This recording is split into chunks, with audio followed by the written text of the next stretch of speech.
दोस्तों legal guide 360 के legal update में दोस्तों आज हम बात करेंगे ट्रिब्यूनल रिफॉर्म बिल 2026। तो दोस्तों मैं आपको बताऊं, सबसे पहले जो समझने वाली बात है, इस पूरी न्यूज़ को समझे उससे पहले आपको ये समझ आना चाहिए कि ट्रिब्यूनल क्या होता है। तो ट्रिब्यूनल क्या होते हैं? अर्ध न्यायिक निकाय होते हैं, यानी क्वासी जुडिशियल बॉडीज होती हैं। और क्या होता है, ये किसी पर्टिकुलर सब्जेक्ट यानी किसी विशेष प्रकार के मामलों पे न्यायिक निर्णय देने के लिए बनाए जाते हैं। यानी किसी विशेष प्रकार के कोई मामले हों या विवाद, उन पे न्याय करने के लिए जो अर्ध न्यायिक निकाय बनाए जाते हैं उनको हम ट्रिब्यूनल्स कहते हैं। दोस्तों आप इनको समझते हैं कि ये आए कैसे, क्योंकि हमारे यहाँ कोर्ट भी हैं, ट्रिब्यूनल्स भी हैं, तो कन्फ्यूज़न हो सकती है। तो स्वर्ण सिंह समिति की सिफारिश पे 1976 में 42nd अमेंडमेंट एक्ट आया और कॉन्स्टिट्यूशन में, हमारे संविधान में, हमारे आर्टिकल 323A और 323B ऐड किए गए और एक पार्ट बनाया गया जो 14A जिसको नाम दिया गया।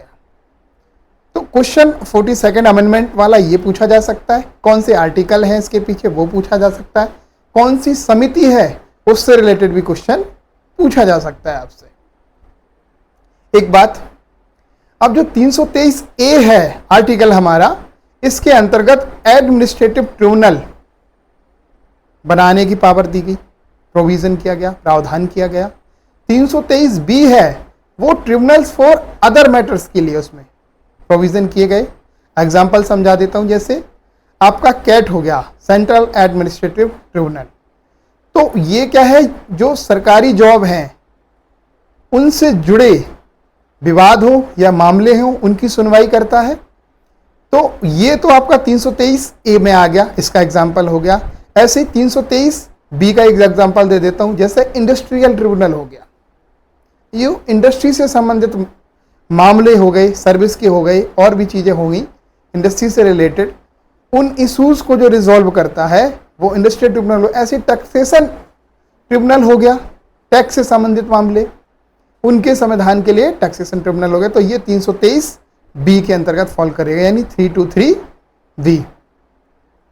ये चीज़ समझ में आई।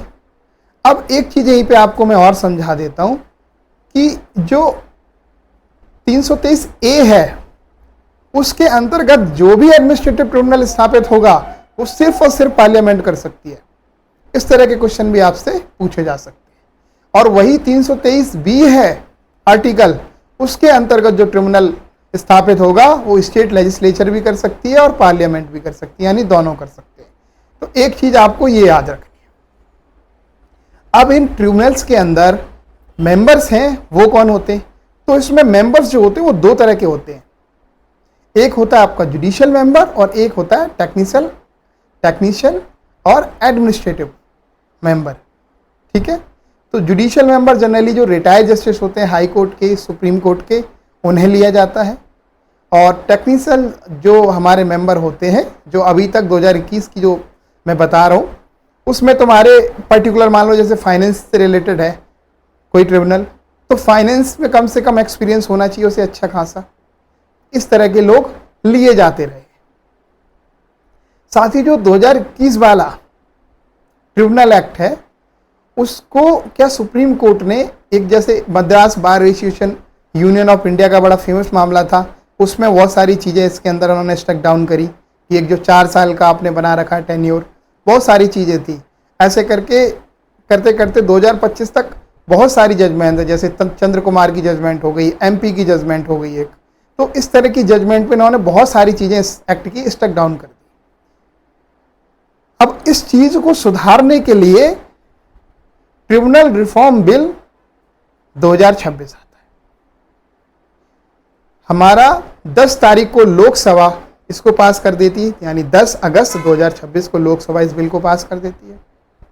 11 अगस्त को राज्यसभा भी इसको पास कर देती है। स्टिल प्रेसिडेंट से अभी तक असेंट नहीं मिली है, तो ये एक्ट नहीं बना है, क्योंकि किसी भी बिल को एक्ट बनने के लिए प्रेसिडेंट की असेंट मिलना बहुत जरूरी है, तभी वो बिल से एक्ट बनता है, अदरवाइज वो अभी भी बिल है। राज्यसभा ने भी पास कर दिया है, लोकसभा ने भी पास कर दिया। अगर आपको बिल से संबंधित कोई वीडियो देखना तो मैंने ऑलरेडी अपनी प्लेलिस्ट में डाला हुआ है। अब ये चीज आपको समझ आ गई। तो पहली चीज जो अच्छी है कि संसद में, पार्लियामेंट के अंतर्गत हमारी ये दोनों बिल पास हुए और इसमें अपोजिशन ने पूरा सपोर्ट किया, यानी कोई भी विरोध नहीं हुआ और ये बगैर किसी विरोध किए हमारा जो रिफॉर्म जो बिल है, ट्रिब्यूनल रिफॉर्म बिल है, वो पास हो गया। असेंट मिलेगी तभी एक्ट बन जाएगा, तब का तब देखेंगे।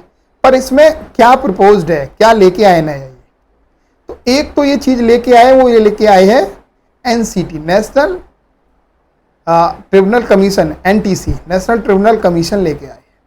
ठीक है, तो ये काम क्या करेगा, ये क्या करेगा, जो ट्रिब्यूनल्स हैं उनके अंदर अपॉइंटमेंट कैसे होगी, उनका टेन्योर क्या होगा, उनके लिए कंडीशंस कैसे डिसाइड होंगी, एडमिनिस्ट्रेटिव कैसे उनका होगा, स्ट्रक्चर, इंफ्रास्ट्रक्चर उन्हें कैसे मिलेगा, इन सारी चीजों को जो काम देखना है नेशनल जो ट्रिब्यूनल कमीशन है वो देखेगा। यानी एक तो बात करता है नेशनल ट्रिब्यूनल कमीशन बनाने की, तो ये इंपॉर्टेंट हो जाता है एग्जाम के पॉइंट ऑफ व्यू से बहुत ज़्यादा।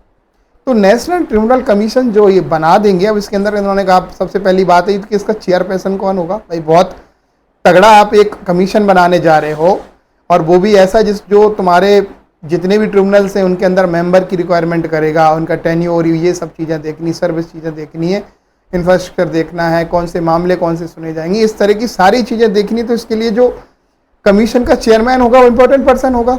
तो सुप्रीम कोर्ट के चीफ जस्टिस या हाई कोर्ट का कोई भी चीफ जस्टिस इसका चेयरपर्सन बन सकता है। ये देखने वाली बात होगी कि वो रिटायरमेंट वाले जज साहब होंगे, जस्टिस होंगे, या फिर करंट में सर्विंग है वो। अभी की स्थिति ये है कि दोनों हो सकते हैं, जो सोर्स उपलब्ध हुए उनके अकॉर्डिंग मैं बता रहा हूं। साथ ही फिर इसमें जो मेंबर होंगे, मेंबर वो हाई कोर्ट के जजेस हो सकते हैं। टेक्निकल जो मेंबर जो इसमें दो लाएंगे कि टोटल 4 मेंबर, एक चेयरपर्सन बनाना है इसके अंदर। तो जो टेक्निकल और एडमिनिस्ट्रेटिव मेंबर होंगे वो किसी भी सब्जेक्ट से जिससे रिलेटेड अगर उनका है तो कम से कम उन्हें 25 साल का अनुभव होना चाहिए, ऐसे लोग ही इसके मेंबर बन पाएंगे। तो ये आपको बातचीत समझ में आई। टेन्योर की बात करी जा रही है तो मेंबर के लिए 67 और चेयरपर्सन के लिए 70 ईयर एज का ये प्रोविजन इसके अंतर्गत करने की कोशिश की जा रही है। एक्ट बनेगा, पूरा एक्ट आने के बाद मैं इसको पूरी तरह से आपको अपडेट करूंगा।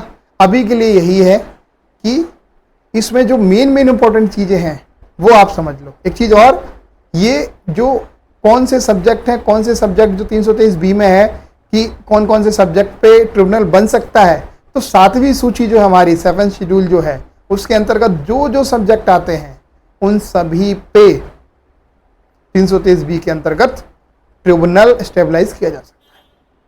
और ट्रिब्यूनल की जो रिव्यू की पावर है वो सुप्रीम कोर्ट के पास भी है और हाई कोर्ट के पास भी है।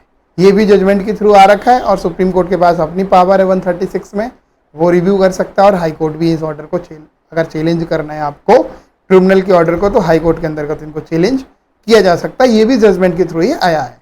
तो आज के इस वीडियो में इतना ही इंपॉर्टेंट था। Thank you so much.